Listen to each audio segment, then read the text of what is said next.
So you got guys that are playing in NFL preseason games that are going to play college football? Yeah, precisely. That is going to happen. But this is the last time it's going to happen. So we just had that. Now we got NFL guys playing in there. What else can happen? It's kind of what the conversation is happening with college football. And don't even get started with college basketball.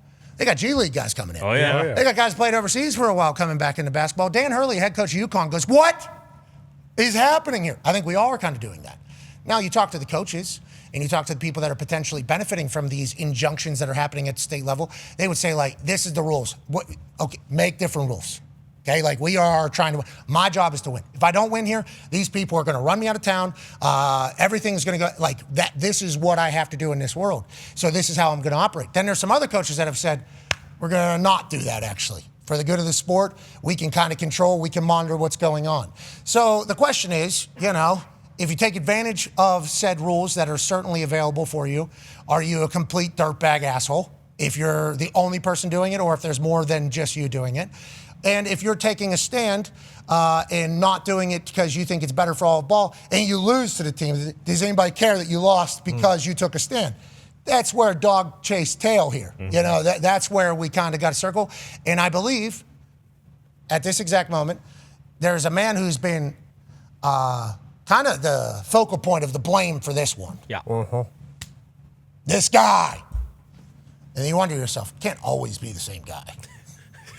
Turns out, this guy that they're all going at is the head football coach at LSU, Lane Kiffin, where the state injunction was filed in Louisiana. It was not in Baton Rouge, I do not believe, but it was in Louisiana, the state law that says, hey, this class of 2022 that was told they had no more eligibility, but also found out after they already deemed themselves eligible for the NFL and already in NFL camps that they were eligible, they get a chance to actually do it. Local judge says that's good. So everybody says this is Louisiana. LSU is potentially going to benefit from this.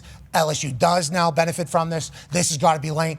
Lane Kiffin will be joining us at 1:40. Okay. Nice. Okay, Eastern. We will be on ESPN News, I do believe, and also on YouTube, ESPN Plus, Disney Plus, and I think that's it at this exact moment. But Lane Kiffin will be joining us at 1:40 Eastern. Now, since talking to Lane and getting him on the show to kind of say his side, which I think should be something as sports world we should hear. Now, if you don't agree with him after you hear, hey, you're allowed to do that.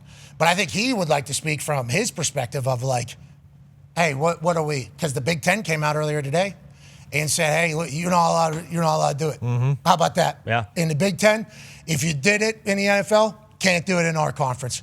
It'll be a problem. Suspensions, money, fine, you name it, whatever we can do, we're going to do. Big 12 came out and said, you know what? It's a good idea. Yeah, we're doing that too.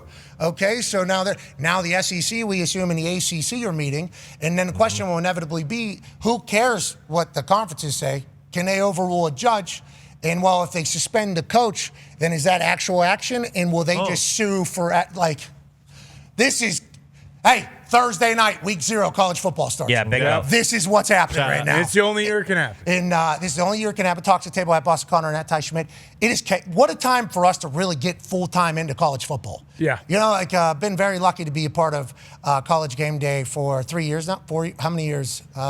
3 full-time, right? 3, and then the 2019 one back in there. So 3 years now. Think about what college football, from when 9-year NFL vet Darius J. Butler and I played football. We both got drafted in 2009 draft class. What college football was then? Well, everybody, $100 handshakes. We're like, don't even mention it. Oh, yeah. No. Don't even mention that. Don't.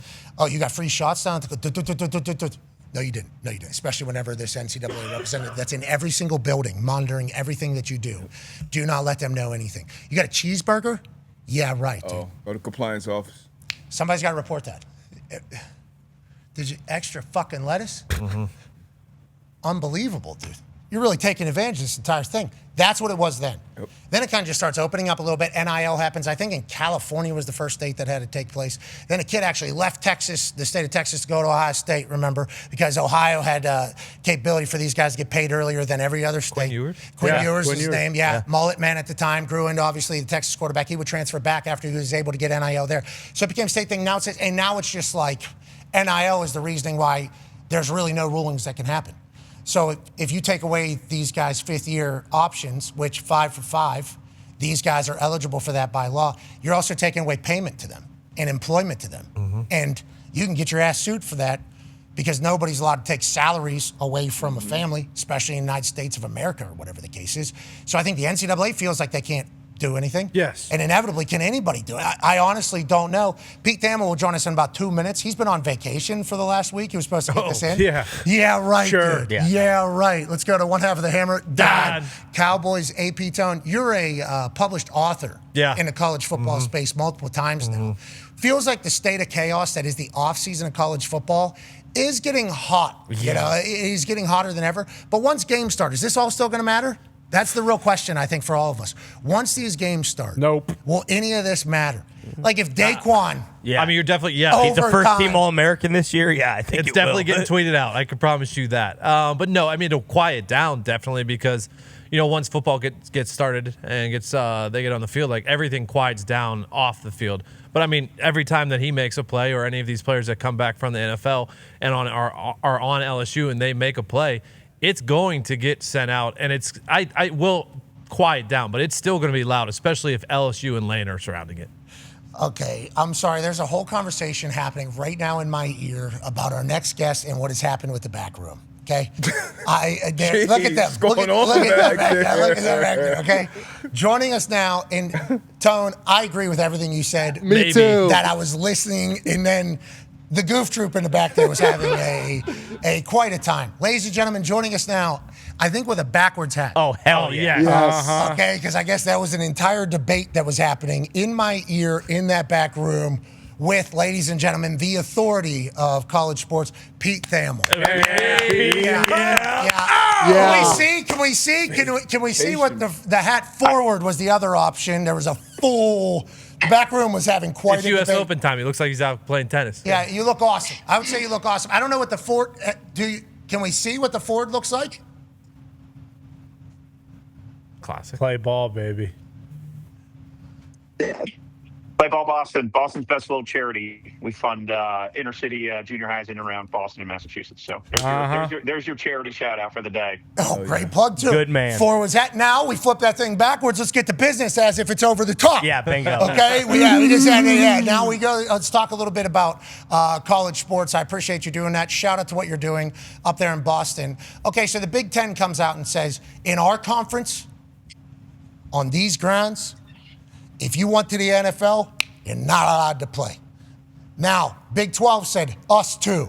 ACC and SEC are getting in on the conversation. Inevitably, does this mean anything? How does this have actual power and ruling? Because can't they all just get sued now?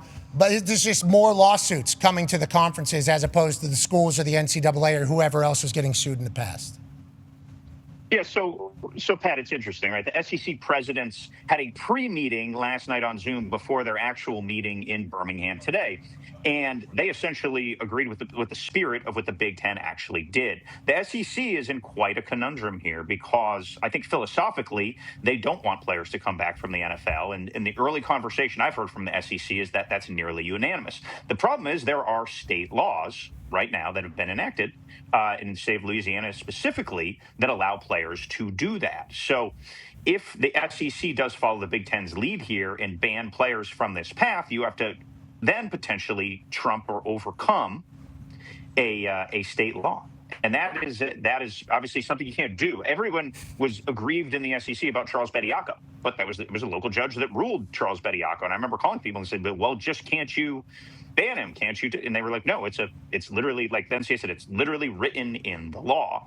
So it's going to be quite an interesting showdown here if the SEC does follow suit and does do what it clearly appears like it wants to do. If you read the statement that they released, they're very, very clear. Apologies for college athletes. So what's going to happen with these players that have come back to the SEC, and specifically, obviously, LSU is obviously at the heart of this, Pat.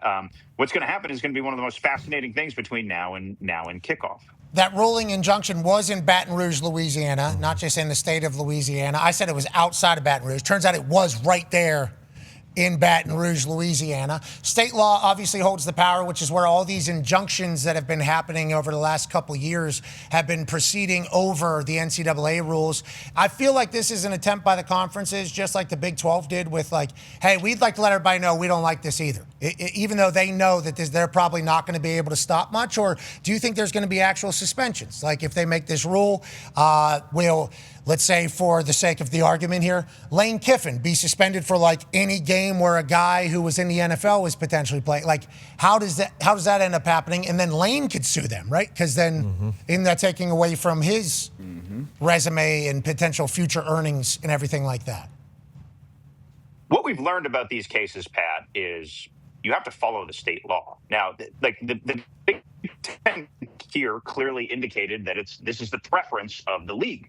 Now, if some hypothetical Minnesota, and they have not done this, hypothetical Minnesota sues to get a player eligible, then all of a sudden it's up to the league on how they want to adjust and react to that. So the SEC has yet to make a decision, but then it would come down to each league has the own purview power of the commissioner, president's council, et cetera, following rules. Like this could, if you go all the way down the rabbit hole here, come down to like actual league membership.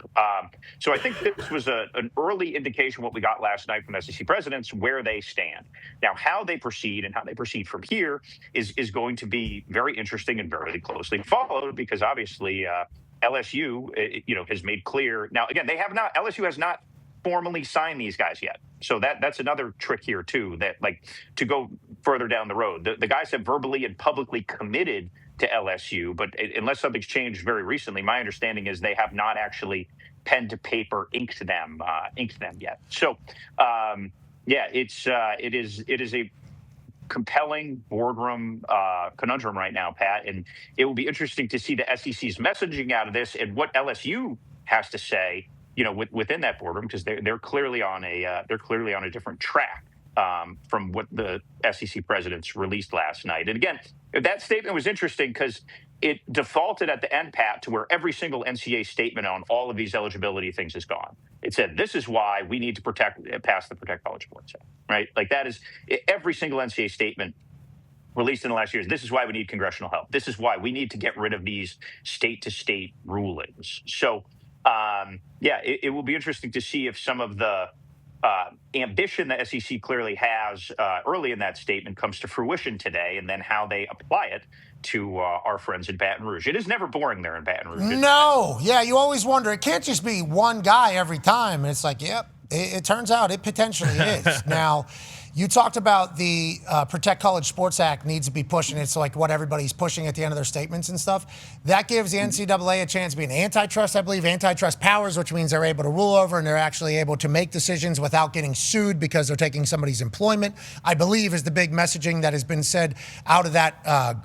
What was that? It was a round table. It was the Yankees guy. Yeah, Randy Levine. What was there? Coach Saban was there. Coach Meyer was there. Yep. Pete Bavacqua was there representing Notre Dame. I believe Big 12 commish was there. ACC. Yormark. Who's the ACC commish? Phillips was there, I think. I think everybody was there. Yep. And they basically all said, we need to be able to empower the NCAA. The only way we can do that is to stop all the lawsuits from the Protect College Sports Act. Yes. But then what happened? Then politicians got in there and started throwing shit in the end. There, clause, and then muddied it up, and that's why we didn't get it passed? Or should we not expect this to ever get passed? Like how should we expect the first week back from their summer recess, which we are all very excited that you guys got a chance to take, and get back with your constituents and really go hand to hand with the people you serve every day in D.C. It's nice that you get that in the middle of the summer and go do no work. But we are thankful that you do that, and thank you for your service. When they get back, they're going to vote on this immediately, and we're going to get this thing passed, and we're going to have a rule by September? That is wrong, Pat. That is wrong. Okay. When they get back, it may finally reach the floor of the Senate, which then would go up for a vote. Allegedly, they have the votes. Politicians say they have the votes just for the Senate. And then you'd have to go through a complete other process with the House. And there's a lot less pessimism that this would pass the House. And again, once you get to the House, a bunch of things are going to get picked at, refined, redone, rejiggered. So I've been pretty clear on your show, Pat, about my pessimism of this actually getting through Congress or becoming law. And that pessimism has not waned. Yeah. I'm starting to become a little pessimistic. Yeah. I'm starting to think we got no answer in sight. I'm starting to think that what you said the other day is, if you're looking for stabilization, I'd suggest another sport. Yeah. And it does feel like we all just kind of live in the chaos. You more than anybody, because you're getting all the inside information from everywhere.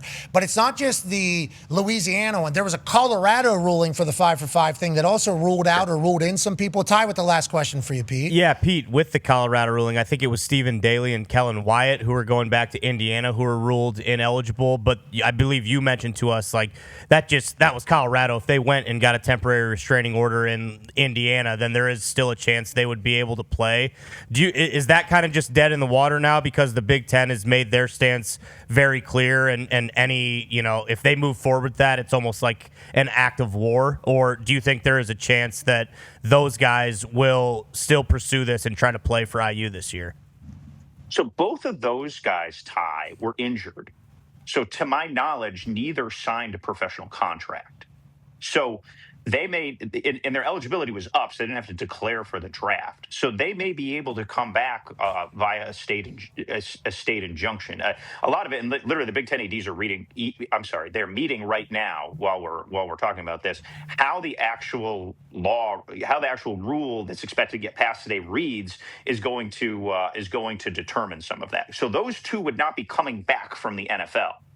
Remember, Daly injured himself celebrating after the Ohio State win the Big Ten title game. And Wyatt had a pretty significant injury around week 7 or 8. So again, off the top of my head, neither of them actually signed NFL deals because they weren't healthy enough to do so. So that would, in my mind, and again, we're still operating in hypotheticals till we actually read the rule that's going to get passed today by the Big Ten. In my mind, there'd be some wiggle room for those guys. I like a little wiggle room happening. Yeah, That would help. Seems like there's always a little wiggle happening in college. There's a lot of wiggle in college sports, Pat. A lot of wiggle.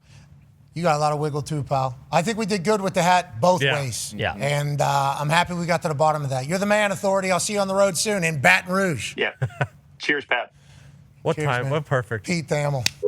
Yeah, Baby Pete. So perfect, you guys are there week 1.